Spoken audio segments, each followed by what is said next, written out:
예수님께서 예루살렘에 들어가셨습니다. 예수님이 예루살렘에 들어가신 이유가 두 가지라고 지난주에 말씀을 드렸는데, 첫 번째는 유대인의 한 사람으로서 유월절을 지키시기 위해서 이제 예루살렘에 들어가셨어요. 우리가 이제 곧 명절, 추석 명절이 있듯이 유대인들은 유월절이라고 하는 것을 큰 명절이라고 불러요. 한 일주일 정도 예배를 드리면서 큰 잔치를 벌입니다. 또 한 가지 예수님이 예루살렘에 들어가신 이유는 하나님이 보내신 메시아로서 모든 사람들의 죄를 대신하여 십자가를 지시기 위해서 지금 예루살렘에 들어가고 계십니다. 그래서 구약의 선지자들이 예언한 대로 메시아는 새끼 나귀를 타고 들어가신다. 그 말을 성취하시기 위해서 예수님은 예루살렘에 들어가실 때 새끼 나귀를 타고 들어가셨어요. 자, 그렇게 겸손과 평화의 왕으로 예루살렘으로 들어가셨을 때 그 예루살렘에 들어가시고 첫 번째로 예수님이 방문하신 곳이 성전입니다. 성전. 성전은 예배하는 곳이에요. 특별히 유월절 기간이라고 했잖아요. 유월절은 정말 축제 예배가 드려지는 때입니다. 유월절은 기념하는 거거든요. 과거 이스라엘 백성들 애굽에서 종살이 할 때 하나님이 그들의 그 힘든 그 삶의 그 고통치는 모습을, 그 소리를 들으시고 그들을 구원해 주셨어요. 근데 그들의 몸만 구원하신 것이 아니라 그들의 생명도 구원해 주셨거든요.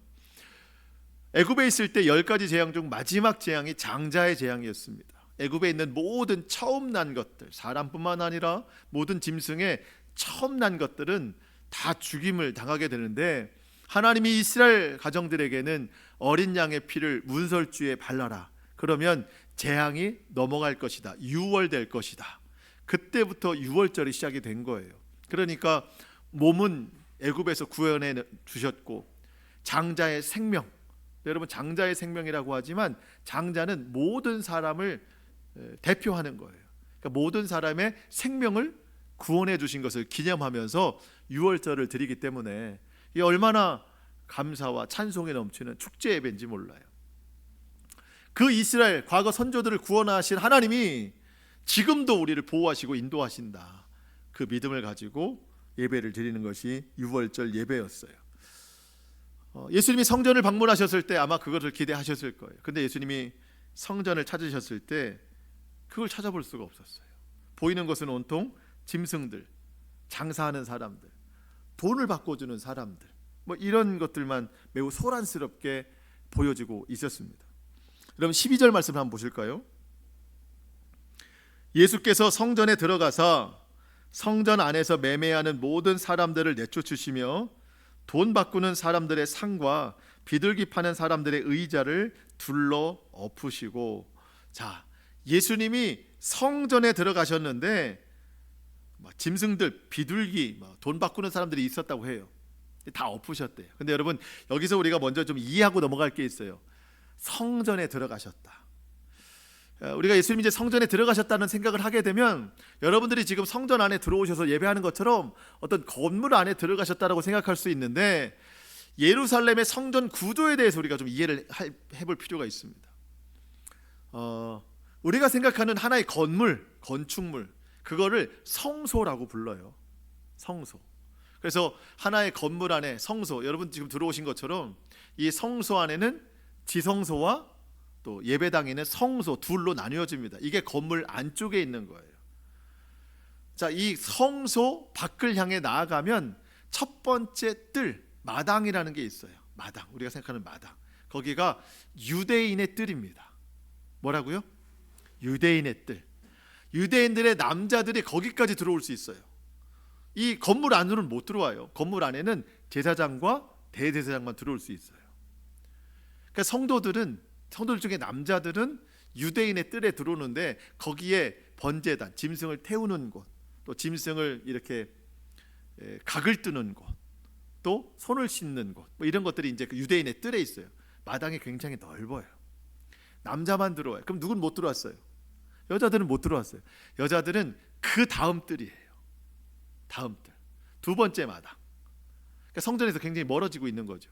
거기에 이제 유대인 여자들, 여인들의 뜰이 있습니다.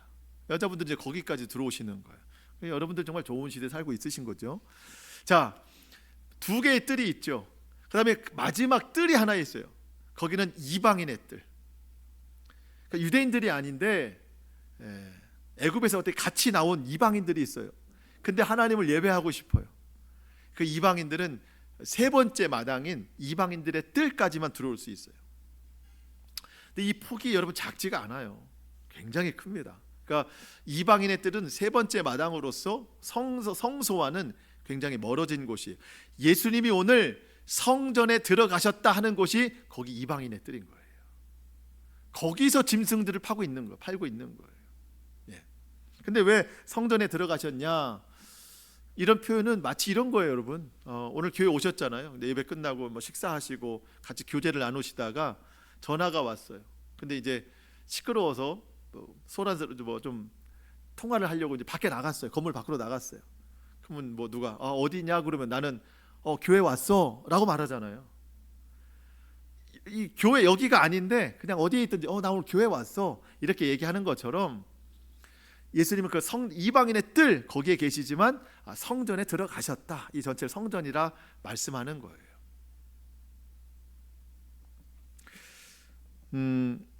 그 이방인의 뜰 거기서 지금 짐승들을 팔고 돈을 환전하고 있습니다. 여러분 사람들이 생각하기에 지금 예수님의 말씀과 이 행동이 매우 과하다, 잘못됐다고 생각할 수도 있어요. 왜냐하면 여러분 6월절에는 모든 유대인들이 다 예루살렘 성전으로 모여요. 다. 그러니까 갈릴리에서도 와야 되고 다른 지역에서도 와야 되고 심지어 여러분 해외에서 거주하는 이방인 유대인들도 이 6월절에는 다 예루살렘 성전으로 모여야 됩니다. 근데 여러분 올 때 그냥 오는 게 아니라 제물을 가지고 오는 거예요. 제물. 그러니까 6월절 예배다 하면 그 제물을 드리는 자체가 예배예요. 근데 여러분 예배 그 제물을 드릴 때 원칙이 있습니다. 하나님이 드리라고 하는 것을 드려야 돼요. 두 번째 원칙은 모든 제물에 흠이 없어야 돼요. 흠. 그러니까 짐승을 드린다? 그 짐승에 상처가 있으면 안 돼요. 흠이 있으면 안 된다는 거예요. 근데 여러분 생각해 보세요. 멀리 갈릴리에서 예루살렘까지 내려오는데 그 먼 길을 소를 데리고 온다든가 양을 데리고 온다든가 그러면 며칠 동안 같이 걸어와야 되는데 이 흠이 생길 수 있어요. 그러다 보니까 온전한 흠 없는 제물을 하나님 앞에 올려드리기 위해서 그냥 아예 그 성전에서 짐승을 파는 거죠. 해외에서 오는 사람들은 가지고 올 수도 없으니까 어쩌면 편리를 위해서 짐승을 파는 거예요. 또 돈 바꾸는 사람들이 있었다. 환전상인들이거든요. 유대인들은 1년에 한 번씩 성전세를 내요. 우리가 주민세를 내듯이 성전세. 근데 그 당시에 통용되는 이 화폐가 한 가지가 아니었어요. 그 당시는 이 이스라엘 로마의 압제하에 있었기 때문에 그들이 쓰는 돈에는 다 가이사 황제의 그림이 들어가 있었어요. 그 가이사의 그림이 들어가 있는 돈으로는 성전세를 낼 수가 없어요. 가이사의 것은 가이사에게 줘야 되고 하나님의 것은 하나님께 드려야 됩니다. 그러니까 성전세를 낼 때는 우리가 여러분 들어보셨을 거예요. 성전 세겔로 얼마를 드린다. 다른 돈이 있었어요. 그 돈으로 환전을 해야 돼요. 또 해외에서 온 사람들은 해외에서 쓰는 돈을 가지고는 드릴 수가 없으니 그 돈을 환전해야 돼요. 그러니까 환전 상인들이 있었던 것은 이 역시 그들이 예배를 돕기 위해서 편의상 있었던 거구나. 그리고 이 성소에서 가장 가까운 거리도 아니고 제일 먼 거리에서 짐승들을 사고 팔고 돈을 바꿔주는 그 자체가 왜 잘못됐나? 아니 도우려고 하는 건데. 근데 예수님은 매우 화가 나셨어요. 요한복음 2장 15절에 보니까 예수님이 거기에는 끈을 다 묶어서 채찍으로 만드셔가지고 소의 엉덩이를 때리고 양을 막 때리면서 성전 밖으로 다 내모셨다는 거예요. 환전하는 사람들이 그 돈 바꾸는 상을 다 엎으셨어요. 그러니까 돈이 다 막 흩어지게 되는 것이죠. 예수님이 이렇게 화내신 적이 없어요. 근데 왜 이렇게 예수님은 화내셨을까? 이유를 설명해 주십니다. 13절 말씀. 그들에게 이르시되 기록된 바 내 집은 기도하는 집이라 일컬음을 받으리라 하였거늘 너희는 강도의 소굴로 만드는도다 하시니라.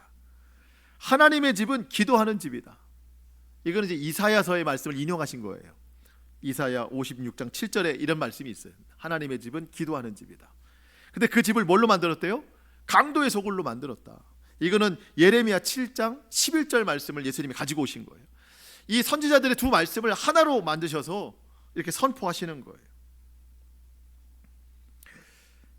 환전을 해주고 또 제물로 바칠 짐승들을 파는 거, 이 본래의 목적대로만 됐으면 괜찮은 거예요. 유월절 지키기 위해서. 그런데 그 현장에는 겉모습에 가려진 속마음이 있었어요. 제사장들의 드러나지 않는 탐욕이 거기에 있었던 것을 예수님 보신 것이죠. 여러분, 드러나지는 않지만, 우리는 알 수 없지만 예수님이 딱 보실 때 다 드러나는 게 뭐냐면, 여러분 아까 환전해 준다고 했잖아요. 성전세. 이 환전 비용이 성전세와 같은 비용이에요. 그러니까 성전세가 반세겔인데 환전하는 비용도 반세겔이에요. 그러니까 사람들이 성전세를 낼 때 2배를 내야 되는 거예요. 2배. 폭리를 취하는 거죠. 이게 제사장들이 명령한 거예요. 그 정도 받아야 환전을 해줘라. 그리고 여러분, 환전해주는 정도가 그 정도니 짐승의 값은 얼마나 폭등했겠어요. 소 한 마리 살려면은요, 그 집에 재산을 다 갖다 줘야 돼. 그리고 더 문제가 되는 것은 뭐냐면, 백성들이 가지고 온 그 짐승들이 있어요. 제물로 바치는 짐승. 제사장에 갖다 줘요. 이거로 나의 제물을 삼겠습니다. 근데 제사장이 가지고 오면 바로 제물로 쓰는 게 아니라 요리조리 살펴봐요. 뭘 찾는 거죠? 흠을 찾는 거예요. 아주 작은 상처라도 있으면 안 된다는 거예요. 어떻게 하라는 거예요? 가서 사오라는 거예요. 당신이 가져온 거는 이게 자격이 안 되니까 가서 사오십시오. 가서 이방인의 뜰에 가서 거기서 소 한 마리 사오든가 양 한 마리 사오든가 사오십시오.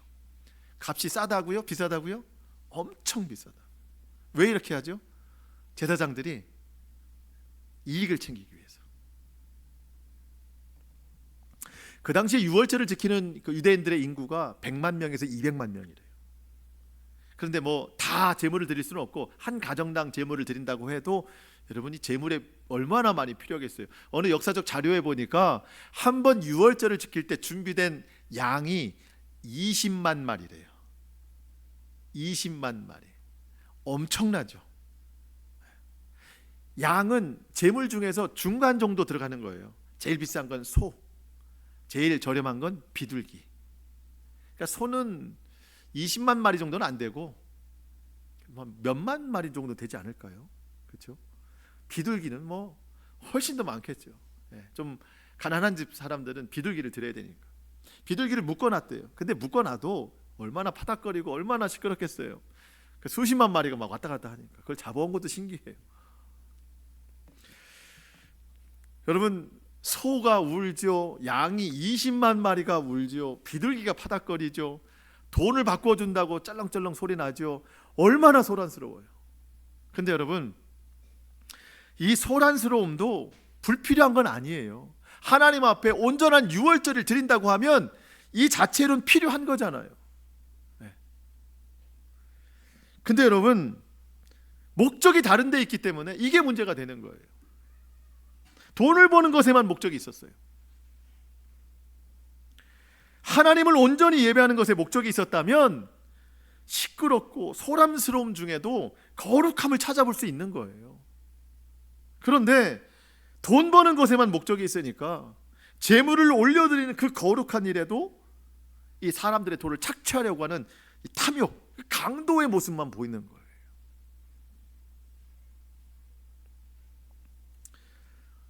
선지자들의 예언의 말씀으로 그들을 막 책망하시고 거기 있는 모든 짐승들을 쫓아내고 돈 바꾸는 사람들의 그 상을 엎으시고 돈을 쏟아내시는 예수님, 그 예수님을 보면서 대제사장들과 서기관들의 마음이 하나가 됐어요. 어떤 마음을 품을까요? 여러분, 마가복음 11장 18절 말씀, 대제사장들과 서기관들이 듣고, 그러니까 예수님께서 강도의 소굴로 만들었다는 말을 듣고 예수를 어떻게 죽일까 하고 꾀하니, 예수님을 죽이려고 합니다.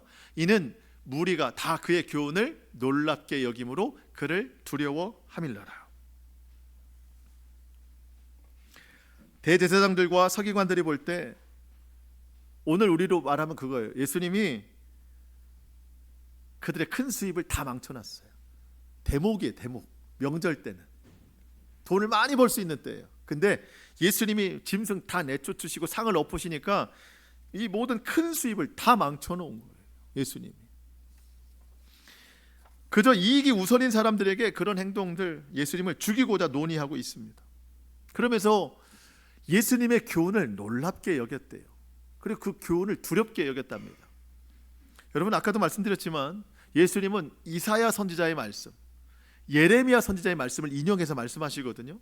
근데 그 말씀을 서기관들은 몰랐을까요? 여러분, 그 말씀을 연구하는 사람들이 서기관들이에요. 다 알아요. 어떻게 예배해야 되는 거를. 하나님의 집이, 성전이 기도하는 집이라는 것을 이미 잘 아는 사람들입니다. 그런데 잘 알고 있는 말씀이지만 그들이 욕심내는 그 이익과 탐욕 앞에는 말씀이 없어져요. 오히려 진실된 말씀을 예수님이 선포하시니까 마음에 두려움이 생기기 시작한 거예요.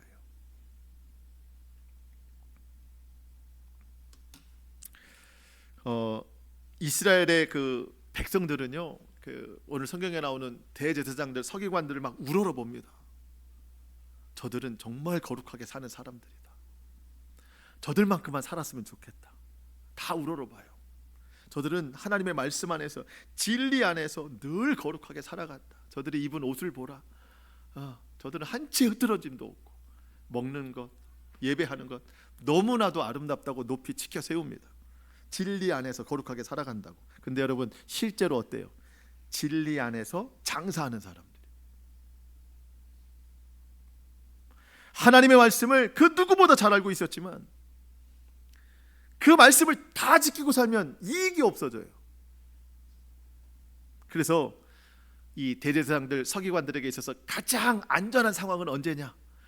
겉모습은 유지하되, 겉모습은 거룩한 척 유지하되 그 속에는 이익을 따라 살아가는 것, 이게 가장 만족이 있는 거예요.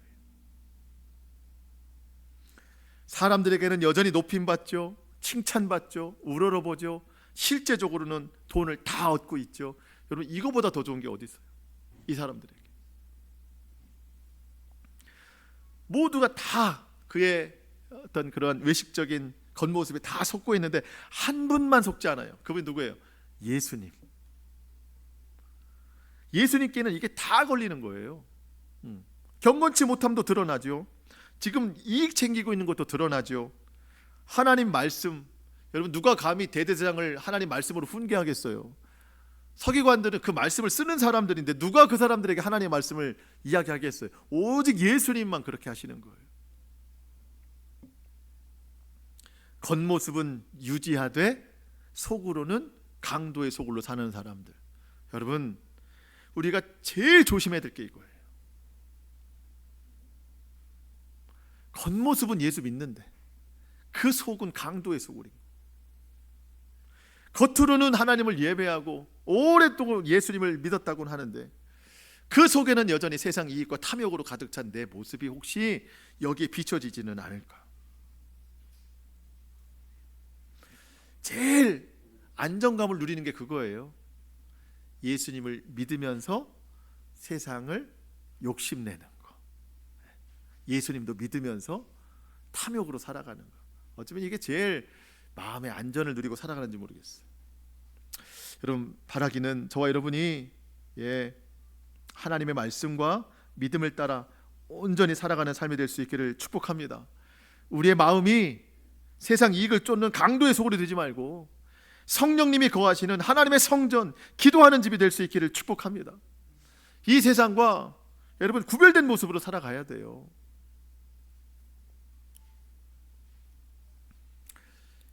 여러분, 우리가 세상에서 똑같은 일을 하고 살아도, 예를 들어서 뭐 장사를 한다 했을 때 예수님 믿는 사람과 믿지 않는 사람은 달라야 돼요. 예수님 믿는 사람은요, 누가 손님이 오잖아요. 그러면 뭐 똑같이 물건도 팔고 소개도 하고 해요. 근데 그러한 모습 중에서 향기가 드러나요. 예수의 향기가. 굳이 내가 예수를 믿는다고 안 했는데 사람들로 하여금 이 사람 뭔가 좀 다르다, 저 사람 왠지 예수를 믿는 사람 같다라고 하는 그 향기가 나요. 오늘 예수님의 표현대로라면 기도하는 집이에요. 기도하는 사람의 표가 나요. 그런데 예수님을 믿는 사람인데 같이 장사를 하는 사람이에요. 근데 누군가 그 집에 가서 딱 들렀는데 왠지 강도의 소굴에 왔다는 느낌이 들 때가 있어요. 강도의 소굴에 왔다. 여러분, 다음에 누구를 찾을까요? 손님이 기도하는 집, 예수의 향기 나는 사람을 찾을까요? 강도의 소굴을 찾을까요? 그리스도의 향기 나는 사람을 찾겠죠. 우리 그렇게 살자는 거죠. 여러분, 그리스도의 향기는 사람을 살리는 냄새라고 했어요. 굳이 내 입술로 예수님이라는 말을 하지 않아도 그냥 삶으로 그 향기가 드러나는 것이죠. 여러분, 그게 전도예요. 그렇게 우리가 복음을 이루며 살아갈 때 저는 하나님이 그의 삶을 책임지신다고 믿습니다. 내가 강도의 소굴처럼 안 살아도 하나님이 나의 삶을 책임지세요. 예수 향기 날리면. 그게 또 많은 사람들에게 그리스도의 선한 영향력이죠. 저와 여러분이 마음이 강팍해지지 않기를 원합니다. 그래서 강도의 소굴이 좀 안 됐으면 좋겠어요. 여러분, 하나님의 말씀보다 세상을 우선으로 하는 일들이 없으면 좋겠어요. 그래서 내 마음은 늘 하나님의 성전 되어야 됩니다. 성전에는 말씀이 있고 기도가 있는 거예요. 그래서 여러분, 일주일 동안 살아가시면서 꼭 기억하세요. 나는 하나님의 성전이다. 그래서 성전에 말씀이 있고 기도를 채워 넣어야 됩니다. 또 우리의 삶은 찬송과 감사가 넘쳐야 돼요. 아까 우리 찬송했잖아요. 나의 노래로 주의 성전을 지으리. 여러분, 입술에 찬송이 넘치잖아요. 그러면 어딜 가든지 여러분은 성전과 같이 하는 거예요. 또 그렇게 일주일을 살아가시다가 또 오늘 주일처럼 함께 주의 성전에서 모이면 우리는 여러 개의 교회가 하나 된 큰 교회를 또 이루는 거예요. 한 몸 이루는 교회. 하나님이 이 모습을 매우 기뻐하십니다. 은혜와 축복을 더하여 주시죠. 그래서 우리는 모여도 교회, 흩어져도 교회, 그렇게 하나님의 거룩한 교회로 살아갈 수 있기를 축복합니다. 14절에 보니까 다른 복음서에는 기록되지 않은 내용이 나와요. 맹인과 저는 자들이 성전에서 예수께 나아오매 고쳐주시니. 여러분, 다윗 시대부터 예수님 시대까지 맹인과 저는 자들은 성전에 못 들어오게 돼 있어요. 딱 막아놨어요. 근데 여러분, 이게 하나님의 뜻이 아닙니다. 예수님께서는 이러한 성전의 제한을 다 폐하셨어요. 누구든지 하나님 앞에 나올 수 있도록 열어놓으셨습니다. 성전은 고침받는 곳이에요. 회복과 치료가 일어나는 곳입니다. 이 일을 이루시는 분이 예수님이에요. 바라기는 여러분, 성전에서 예배하실 때마다 여러분에게 치료가 있고 회복이 있기를 축복합니다. 여러분, 그래서 기도하셔야 돼요. 몸과 마음의 회복, 삶과 또 가정에 치료가 임하도록, 또 구원이 임하도록 여러분 힘써 기도하시면 하나님이 그 기도를 들어주신대요. 야고보서에 보면 기도에 관한 몇 가지 교훈들이 있는데, 첫 번째, 오직 믿음으로 구하고 의심하지 말라고 합니다. 오늘 예수님이 21절에도 같은 말씀하세요. 의심하지 말고 기도해라. 두 번째, 야고보에서 뭐라고 말씀하시나? 정욕에 쓰려고 잘못 구하는 것은 얻지 못한다고 그랬어요. 믿음으로 구하지만 내가 구하는 이것이 과연 정욕을 위한 것인가 아니면 하나님 뜻에 합당한 것인가를 잘 분별해야 됩니다. 세 번째, 육체의 질병에서 낫고자 하는 자는 죄를 고백하며 기도하라고 말씀하십니다. 우리는 자칫 오해할 수 있어요. 내가 아픈 게 나의 죄 때문인가? 결코 그렇지 않습니다. 물론 연결이 될 때는 있어요. 내가 죄 가운데 살아서 내 몸을 망가뜨리면 그게 질병이 될 수는 있죠. 하지만 다 그런 건 아니에요. 그러면 왜 이 육체의 질병에서 낫고자 할 때 죄를 고백하라고 하는가? 거룩하신 하나님의 손길이 나에게 임하려면 내가 거룩해져야 되거든요. 그러려면 내 죄를 회개해야 돼요. 청결한 자가 하나님을 볼 수 있기 때문에 여러분, 죄를 고백하는 자에게 하나님의 치료가 임하게 된다는 겁니다. 여러분, 그래서 여러분 힘써 기도해야 우리가 성전에서 또 예배할 때 우리의 삶에서 예수님께서 고쳐주시니라, 이런 회복의 역사가 반드시 일어난다는 거예요. 대제사장들과 서기관들이 보기에는 이 예수님의 행동이 이상해 보였습니다. 마땅치 않았어요. 그런데 보이는 것도 기분이 좀 안 좋은데 듣는 이 소리가 매우 귀에 거슬렸어요. 그 아이들이, 꼬마 아이들이 막 예수님을 찬양하는 소리가 막 들리니까 너무 듣기 싫은 거예요. 15절 16절,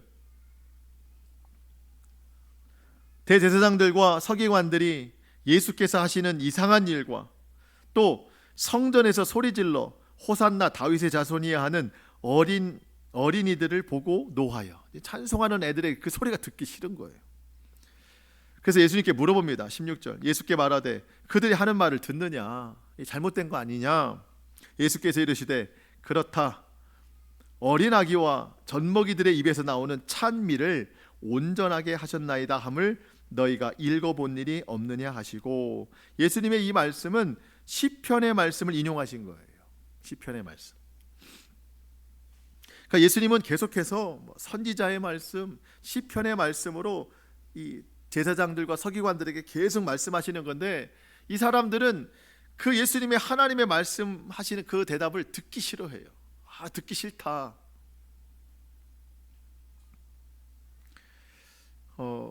가장 가까이서 하나님의 말씀을 듣고 연구하는 사람들인데 듣기 싫어해요. 이게 모순이죠. 여러분, 우리가 그 믿음의 본질에서 멀어지면 제일 듣기 싫은 말씀이 하나님 말씀이에요. 본질에서 멀어지면. 여러분, 하나님의 말씀을 싫어하는 사람은 하나님 믿는 사람이에요. 여러분, 하나님 안 믿는 사람은 하나님 말씀 싫어하지도 않고 좋아해 본 적도 없어요. 반응이 없잖아요. 그 사람들은 하나님의 말씀을. 누가 하나님 말씀을 싫어할까? 하나님을 아는 사람이 싫어하는 거예요. 어느 때는 기쁘게 받기도 하고, 어느 때는 듣기 싫어하기도 하고. 근데 어느 때 듣기 싫어하는가? 오늘 성경에 이 바리새인들, 서기관들, 겉은 그럴듯하나 속은 탐욕으로 가득 찼을 때 듣기 싫어합니다. 그러니까 여러분, 그래서 우리가 진단할 수 있는 거예요. 요즘 내가 하나님의 말씀을 기쁘게 듣는가? 또 생명처럼 듣는가? 아니면 듣기 싫어하는가? 그거는 나의 마음이 무엇으로 채워졌는가에 따라서 달라질 수 있다는 거예요. 여러분의 오늘 말씀을 대하는 태도를 한번 스스로 점검해 보시기 바랍니다. 내가 건강한가? 병들어 있는가?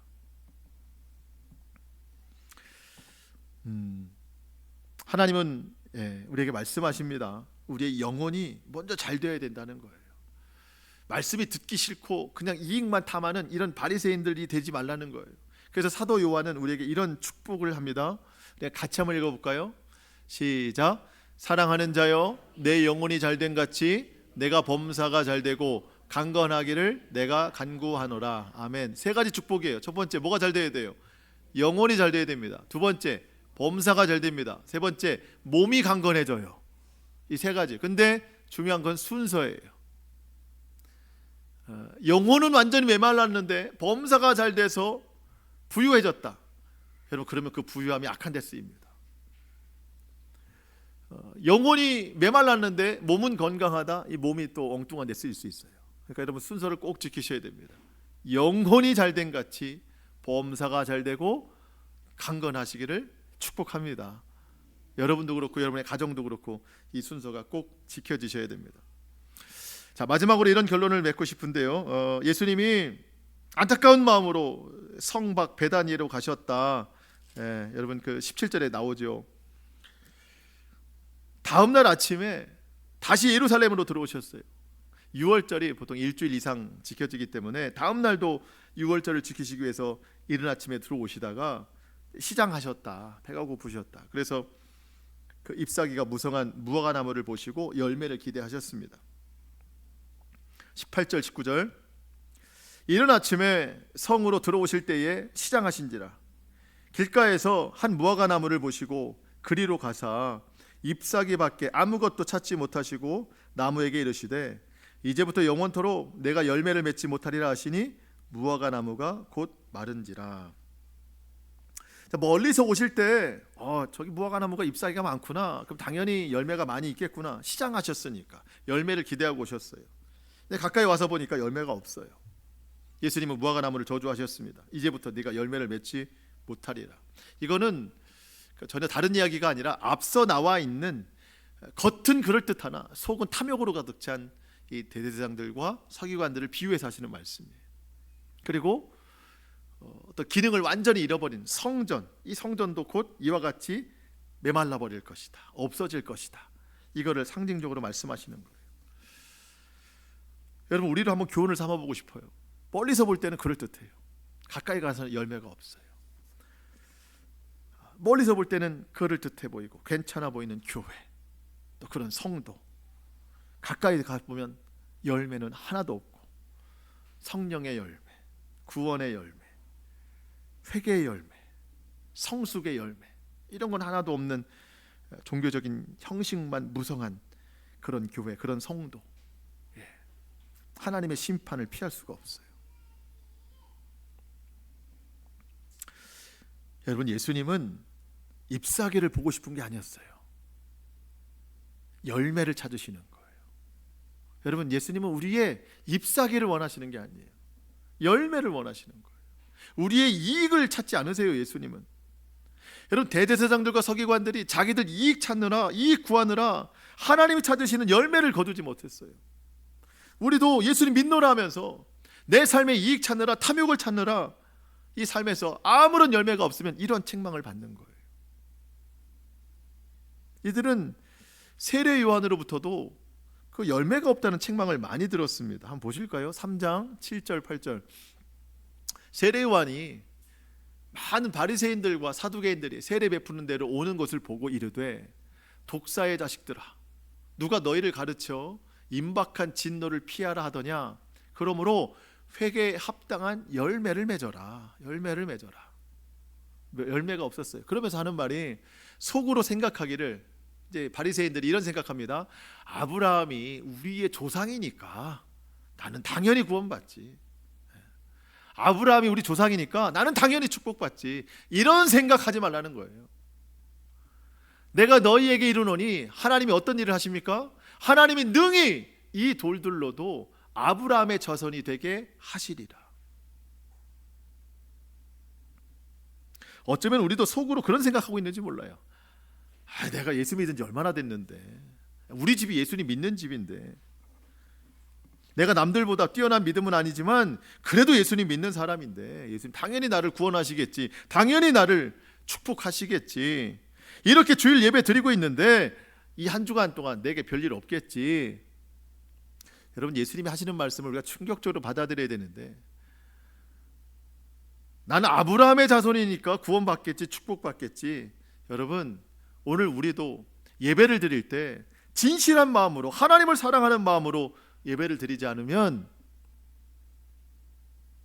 예수님이 이 자리에 돌을 갖다 놓으시겠대요. 나 대신 돌들로 채우시겠다는 거예요. 그냥 몸만 와 있는 예배를 드리고 있다면 돌을 갖다 놓는 게 낫겠다는 거예요. 오늘 나의 예배가 좀 하나님이 기뻐하시는 예배인가, 정말 생명력 있는 예배인가, 우리 스스로가 한번 생각해 봐야 됩니다. 그리고 가장 중요한 말씀을 좀 드리고 싶은데 뭐냐면, 여러분, 지금 드리고 있는 예배는 열매가 아니라는 거예요. 이게 우리 그리스도인들이 가장 크게 착각하는 거예요. 예배가 열매라고 생각하는 거, 믿음이 열매라고 생각하는 거. 오늘 내가 하나님 예배했으니 하나님이 이 한 주간 동안 나를 안전하게 지켜주시겠지. 여러분, 이 믿음과 예배는 열매가 아니고 가지예요. 가지. 예수님이라는 나무에 붙어있는 가지, 그 가지를 통해서 열매가 나오는 것뿐입니다. 오늘 우리가 예배를 드림으로써 예수 그리스도의 뿌리부터 올라오는 영양분과 수분, 성령의 그 능력을 우리가 공급받는 거예요. 그게 예배라는 가지로 오는 거예요. 믿음이라는 가지로 오는 거예요. 그래서 우리가 공급받은 이거를 가지고 일주일 동안 예배의 열매를 나타내고 사는 거예요. 믿음의 열매를 나타내고 사는 거예요. 간혹 예배 끝나면 예배 드렸으니까 됐지, 이 예배를 열매라고 생각하면 그거는 예수님이 찾으시는 열매가 아니라는 겁니다. 그래서 여러분, 예배를 열매로 생각해도 안 되고 예배를 이익의 조건으로 생각해서도 안 됩니다. 이번 한 주간 동안 오늘 예배 드리셨으니까 여러분, 이 예배에 열매를 맺고 살아가시는 성도들 되시기를 축복합니다. 일주일 동안 여러분, 성령의 열매를 맺으세요. 일주일 동안 구원의 열매를 맺으세요. 오늘 오셔서 회개하셨잖아요. 그럼 회개의 열매를 맺으세요. 일주일 동안 그거 하라는 거예요.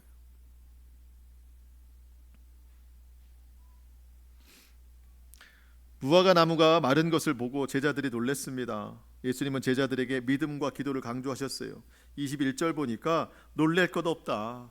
너희가 믿고 의심하지 않으면 이런 건 아무것도 아니다. 더한 일도 한다.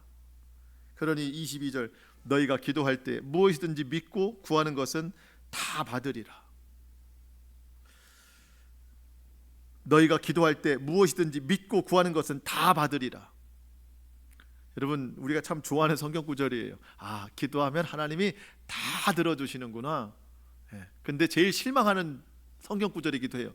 왜 기도했는데 다 안 들어주시는가? 여러분, 너희가 기도할 때 무엇이든지 믿고 구하는 것은 다 받으리라. 여러분, 여기서 믿고가 중요한 거예요. 뭘 믿는 거예요? 우리는 어디서 실망해요? 내가 기도한 것을 다 들어주시리라고 믿는 거예요. 근데 안 들어주시니까 실망하거든요. 여기서 믿고는 예수 그리스도를 믿는 거예요. 내가 예수님을 믿고 기도하는 거예요. 그럴 때 예수님이 주시는 모든 것이 선하고 아름다운 것을 믿는 거예요. 그러니까 여러분, 오늘 내가 이거 달라고 했고 저거 달라고 했으니 달라는 것을 주실 줄로 믿습니다. 그렇게 하면은요, 제일 실망스러운 구절이 되는 거예요. 내가 오늘 예수님을 믿고 기도하오니, 그분을 믿을 때 주시는 것조차 우리가 믿을 수 있는 거예요. 가장 선하고 아름다운 것이라는 것을. 여러분, 말씀을 마치겠습니다. 여러분, 오늘 그런 생각 많이 했어요. 아, 예수님 잘 믿어야 되겠다. 나부터 예수님 잘 믿어야 되겠다. 대제사장들, 서기관들 보니까 목사들이 예수 잘 믿어야 된다, 그런 생각 먼저 들고, 저도 하나의 성도로서, 또 여러분들도 성도로서 겉모습만 드러나는 그런 믿음이 아니라 삶의 실제에서 열매가 나타날 만한 그런 성도의 삶을 우리가 잘 살아내야 되겠다. 말씀과 기도, 또 찬양과 감사, 이 모든 것들이 하나로 어우러져서 삶에서 그리스도의 선한 영향력을 나타내면서 살아야 되겠다. 이것이 오늘 결론입니다. 여러분, 저와 여러분이 한 주간 동안 오늘 예배 드렸으니 예배의 열매, 믿음의 열매를 잘 맺어서 하나님께 칭찬받는 우리 모두가 될 수 있기를 주님의 이름으로 축복합니다. 아멘.